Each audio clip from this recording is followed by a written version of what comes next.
Well, good rainy morning, folks. We have made it to the Kentucky Horse Park just outside of Lexington, Kentucky. And although this is a dog-friendly area, it's pretty rainy and gross today, so we thought Riley would not enjoy being in the rain all day, and she couldn't come into any of the exhibit halls, which is kind of like the main point of this. So we just opted to leave her home for today. So this land was given by Patrick Henry in 1777, and that's when the horses first arrived here. It started as about a 9,000 acre space. And it changed hands a dozen couple times since 1777, which is quite a long time ago. And in 1972, it was sold for $2.7 million to the Commonwealth of Kentucky. And in 1978, it opened up as the Kentucky Horse Park. This is a giant park dedicated to horses, everything about horses. This isn't so much the racing aspect of horses, but more like the breeding and the training and everything that goes into horses, which I don't know much about horses. I know they have 4 legs and a mane and a tail. I think if you're more into the racing side, Keeneland is a good place to go in Lexington. We actually talked about if we wanted to go here or go to Keeneland, because there are some tours that you can do at Keeneland where you can actually see the training of the horses and all of that. But we decided to do the Kentucky Horse Park in Lexington instead of Keeneland, because in Louisville, where we were headed to next, we are going to try and check out Churchill Downs while we're there. So that is also, the home of the Kentucky Derby. A lot about horse racing.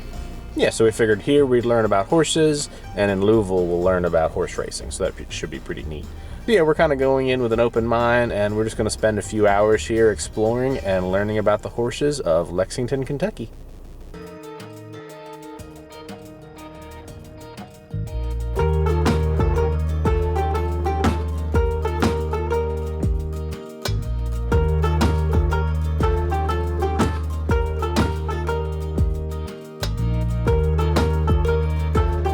The park contains the International Museum of the Horse, which has a permanent collection of horse history and memorabilia. We got to see horse carriages from various eras in history, dating back thousands of years. And we also got to see a very unique way to load horses onto ships. The next exhibit was all about American horse racing, which started in New York State in 1668. We also got to see this really cool spinny picture thing that's apparently called a zoetrope.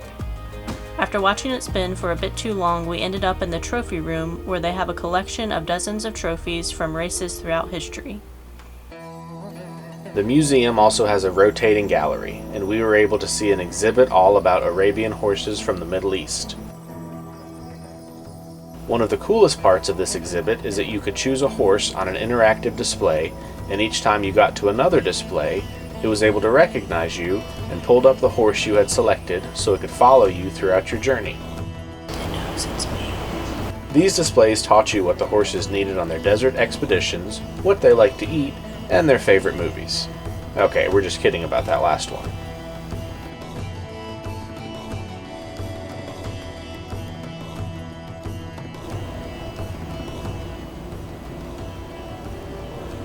The Legend of the Bloody-Shouldered Mare. كان يا مكان في قديم الزمان. Bedouin warrior with a mare as brave as her master and as devoted as an old friend.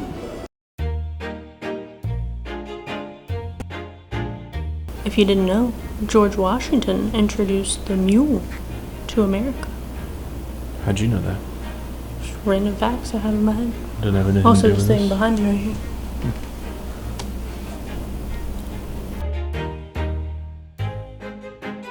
Check my braiding skills out.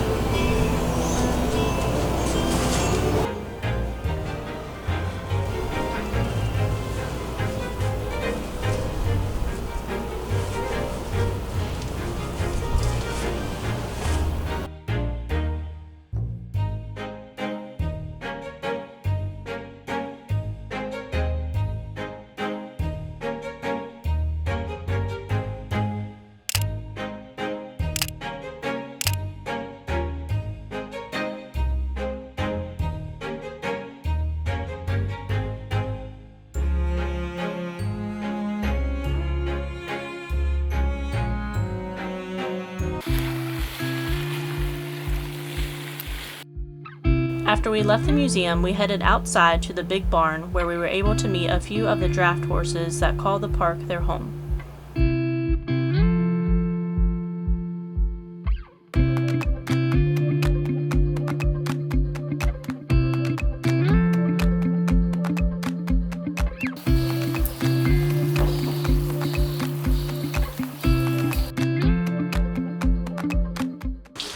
We are currently at the Breed's farm. There is a show starting in about 15 minutes where I think they just kind of parade the horses out and tell you what different breeds of horses they have here. Well, hi folks, and welcome to the Breed's barn. Because of the inclement weather, we won't be doing our usual parade of breeds. Instead, we'll be doing what we call a stall size presentation. So in about 10 minutes or so, we're going to have you all gathered by the announcer's booth inside the shed row. We're going to go from stall to stall, tell you about the horses, and you can take pictures with them and pet them, and all that kind of stuff. You can just hang out wherever you are until then. So at 2 o'clock we'll be starting, just gathered by the announcer's booth. Thanks.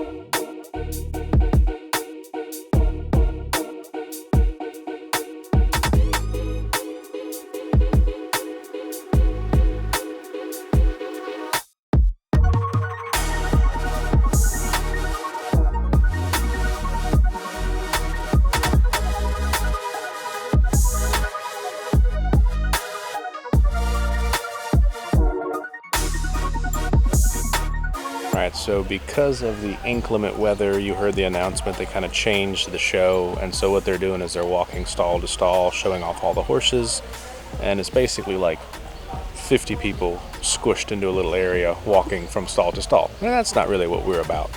So we walked around and saw some of the ones that we were interested in. We've got 2 more places left to visit here, so we're going to go check out those 2 museums and keep on horsing. The Hall of Champions houses the elite group of champion horses that reside at the park. Thoroughbred legends like Funnyside and Mr. Muscleman are 2 of the current residents.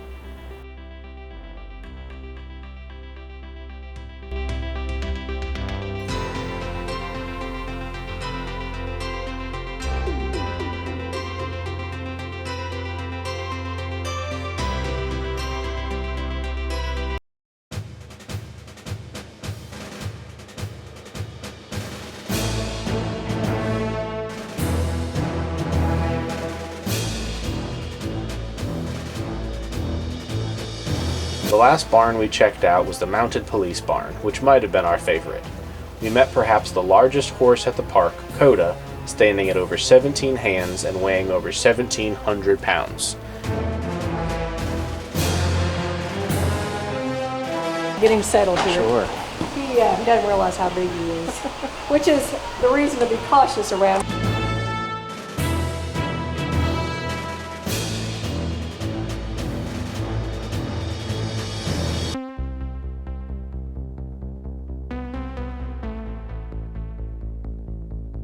We're going to see how many steps it takes for Candace to reach 1 man-of-war stride.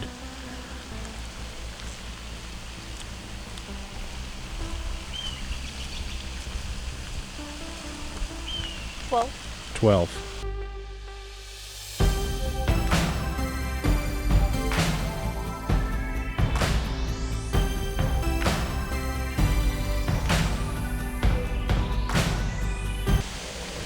Well, we have successfully toured the Kentucky Horse Park.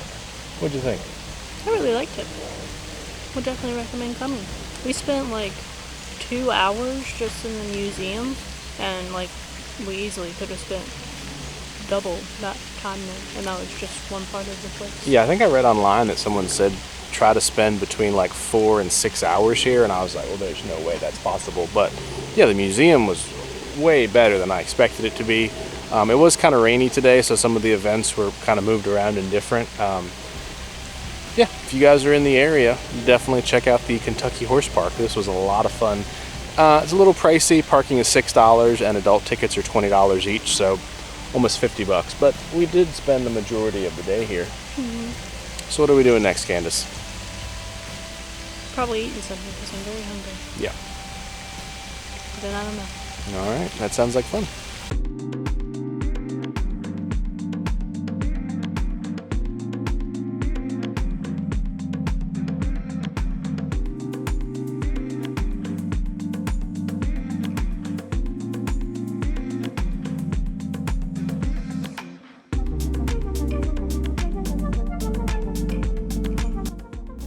Alright, we are back at our Airbnb we've been staying in Lexington, Kentucky, and we wanted to give y'all a tour.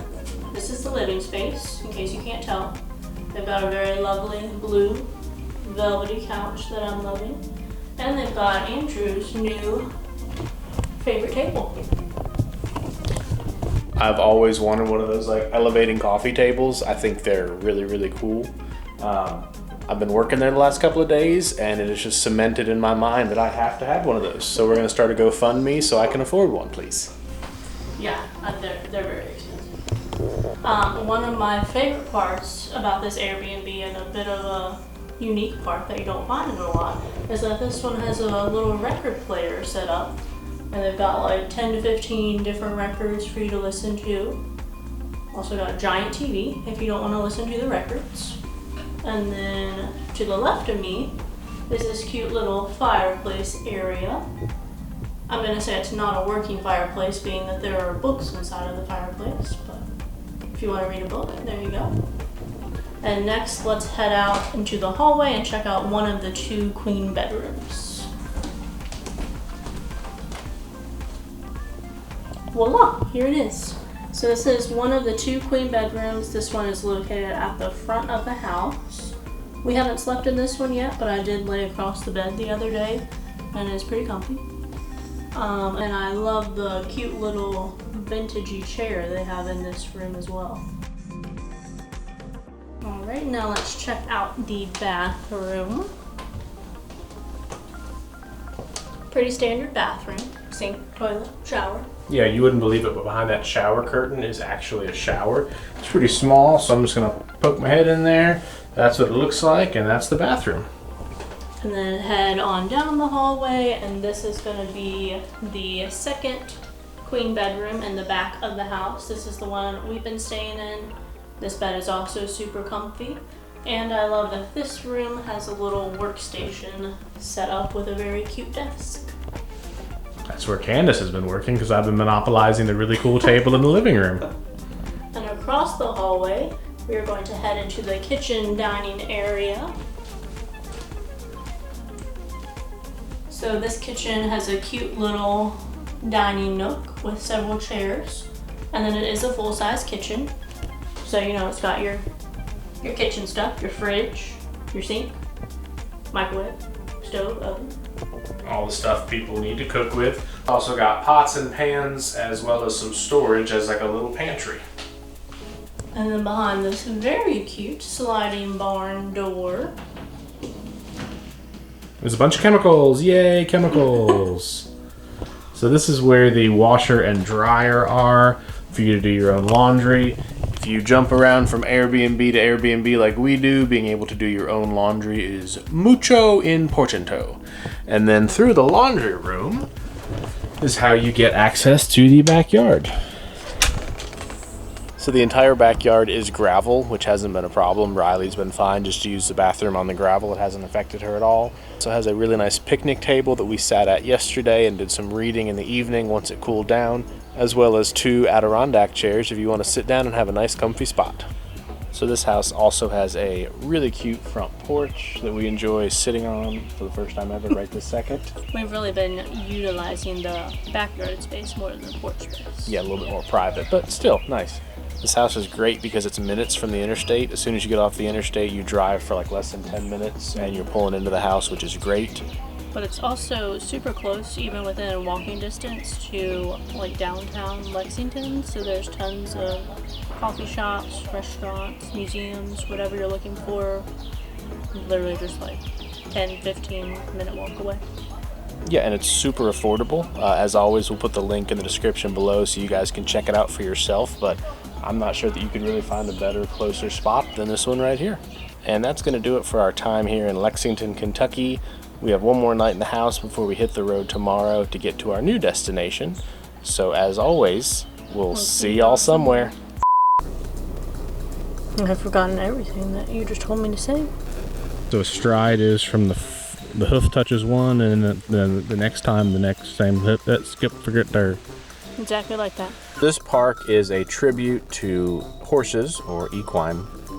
Or equine. Or equine. Or equine, if you're French. We've really been using what